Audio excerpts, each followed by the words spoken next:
Hello, welcome back. If you're new here, I cover what's actually working in meta-based social every week.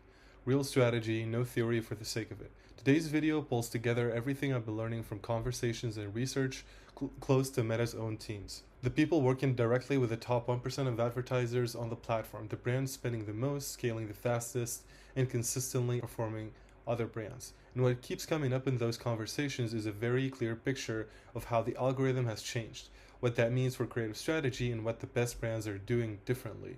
Most of it hasn't been explained properly in public yet. So in this video, I'm going to cover how Andromeda actually works out and what it means for every you run, why creative similarity is quietly killing accounts, how the best brands are approaching personas and creative portfolios, and why partnership ads have gone from optional to essential. So let's get into it. First, Andromeda. And yes, I know it's become a buzzword. Every agency is talking about it, but here's an analogy that actually makes it click, and it reframes how you should be thinking about every ad you run. Think of Andromeda as a super intelligent librarian.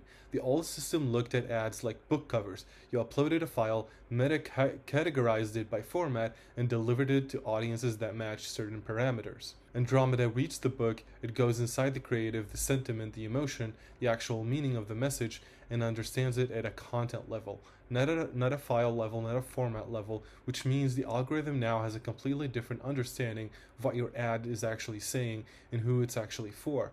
The major implication is that targeting is no longer primarily set at the campaign or ad set level, it's embedded in the creative itself. The message you write, the persona you feature, and the emotion you lead with. All of it is a targeting signal that Andromeda reads and uses to find the right person. And here's the critical misconception that's causing real damage in accounts right now. A lot of brands heard Andromeda can process 5,000 ads per week and translated that into I need to produce as many ads as possible. That's wrong. It's not about volume for volume's sake. It's about strategic volume, giving the algorithm enough genuinely different flavors and concepts and formats that it can find genuinely different audiences. The framing that makes this concrete is that if you give the algorithm 10 versions of the same persona and format, it reaches the same audience 10 times. If you vary the persona and avatar and format, you're giving it new signals to find entirely new people. And that's the whole game. Now, this leads us directly into creative similarity. That's one of the most important operational concepts in meta advertising, because Andromeda analyzes what can be called a visual signature for every piece of creative. It doesn't care that your file is named UGC v3 final approved. For example, it analyzes the actual content, the emotion, the message, the visual composition, and assigns a signature based on what the creative actually is, not what you labeled it as. If you have 200 ads in the account, but they're all too visually similar, the algorithm recognizes only 20 distinct signatures, which means those 200 ads are all competing for the same audience. You've created the illusion of volume without the benefit of it. This is the entity ID mechanic in practice. Two ads that share a visual signature get grouped under the same entity ID in Meta's system. They share delivery data, share learnings, and reach the same people. One ad in Meta's eyes, regardless of how many separate creatives you think you have. One ad in Meta's eyes, regardless of how many separate creatives you think you have. Here's the confirmation that surprises most people. UGC video with the same creator in the same setting but completely different script is in most cases not enough differentiation. The visual signature is still too similar. The algorithm groups them as the same creative entity. And the fix isn't just changing what you say, it's changing multiple creative signals simultaneously. Different creator, different environment, different camera angle, different messaging framing. You need to give the algorithm enough distinct signals that it genuinely reads the creative as new. And this completely redefines what iteration means. The old approach was to find a winner, test 3 headline variations on the same visual, is now largely ineffective because those variations get grouped together and reach the same people. Here's the new formula. You take your winning message and apply it to a completely different visual, avatar, and format. Same insight, completely different execution. That's what generates a new visual signature and unlocks a genuinely new audience and a new entity ID in your ad accounts or for that campaign or for those sets of ads. Now, here's Here's the through line of everything the top 1% meta advertisers are doing differently, and it's a fundamental question shift. It used to be, what piece of content am I putting out there? Now, it's who am I building this for, and what motivation or barrier am I trying to address with this specific creative? This isn't about demographic parameters anymore. Knowing your audience is women 35 to 55 is a demographic. Knowing that one segment of those women is a high achiever driven by productivity and performance, while another is a burnt out professional driven by the desire for peace and relief, that's the psychographic understanding. And those two people need completely different ads, even if they're buying the same product. Take a wellness brand, for example. If you target broadly by demographic, you're sending the same message to people with fundamentally different motivations. But if you understand that within your customer base you have a performance optimizer persona and a stress relief persona, suddenly you have two completely distinct creative directions, two different visual signatures, two different emotional registers, and two different audiences for the algorithm to find and expand. The practical framework is to think in terms of 3 to 5 core personas. For each persona, develop 3 different creative angles, different motivators, different barriers, different emotional entry points. Then for each angle, test multiple vehicles and formats: video, static, podcast format, UGC, founder ads. That's how you build a creative portfolio rather than just running ads. And that portfolio approach is what separates brands that consistently find new audiences and new entity IDs from brands that plateau at a fixed spend level. Critically, this persona work needs to happen before the brief, not during the iteration phase, but during the market research phase. During the review, mining, customer journeys, and social listening, and AI-assisted audience research phase.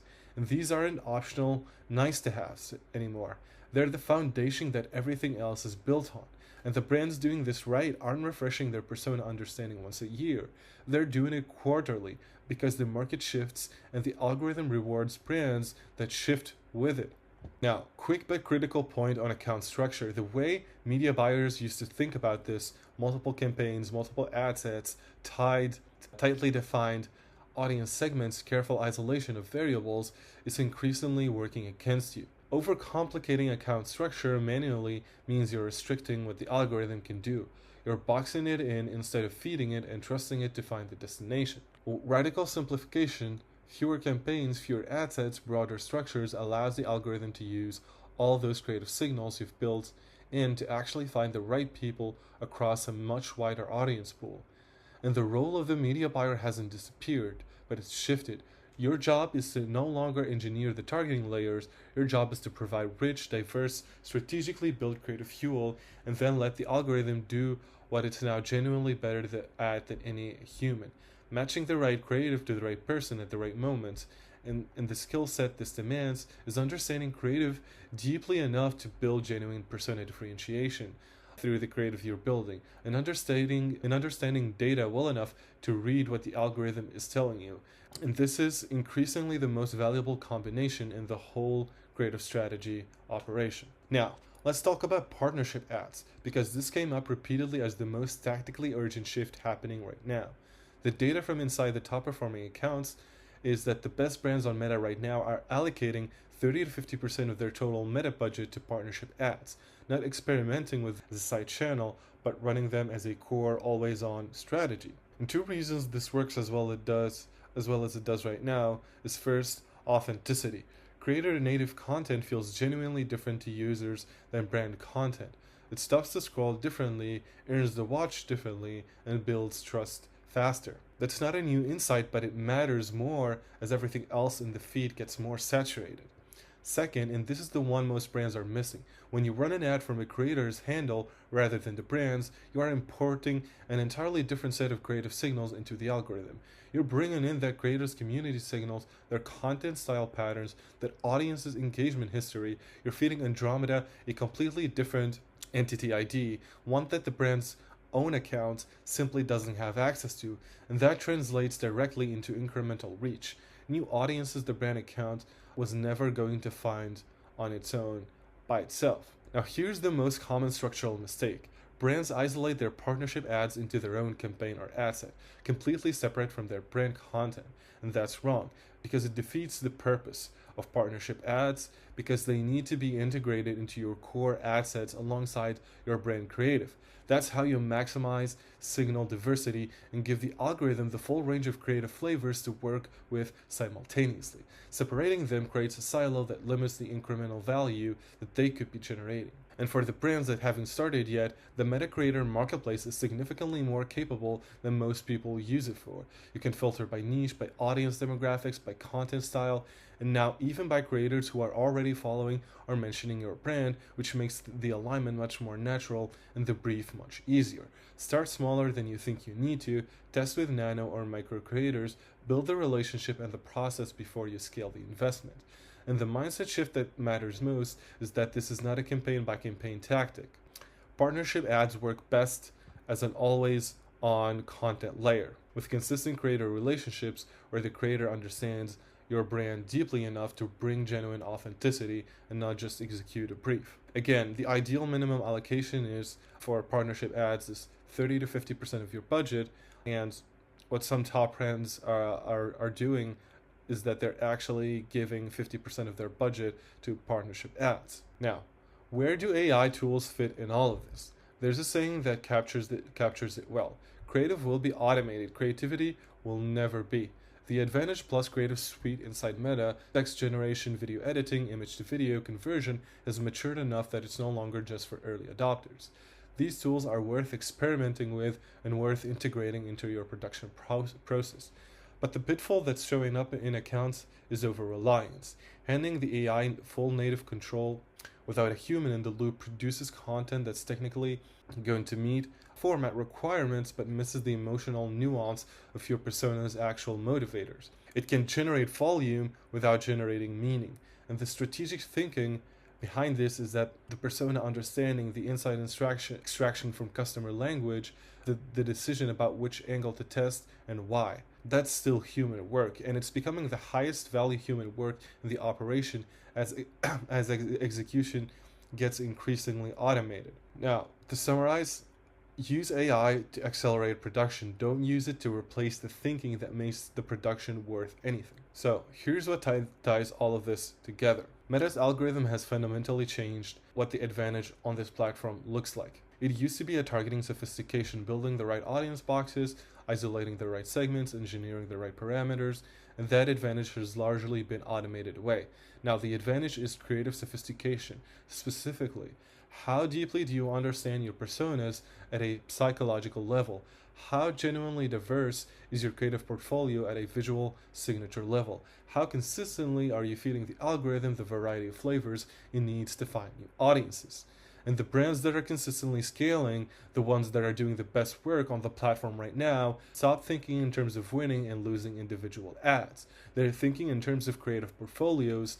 They have a deep understanding of their personas and their motivators. They build a matrix of creative concepts across those personas and test them across multiple vehicles. And they feed the algorithm a rich, genuinely varied mix and trust it to reward them for it. Essentially, more ads isn't the answer, more different ads is. Strategically different, persona grounded, visually distinct, backed by genuine research into what your customers actually care about. That's the whole shift. Anyway, thank you for watching. So hit like and subscribe if this was useful. New videos every week on what's actually working in Meta and paid social. Thank you and see you in the next one.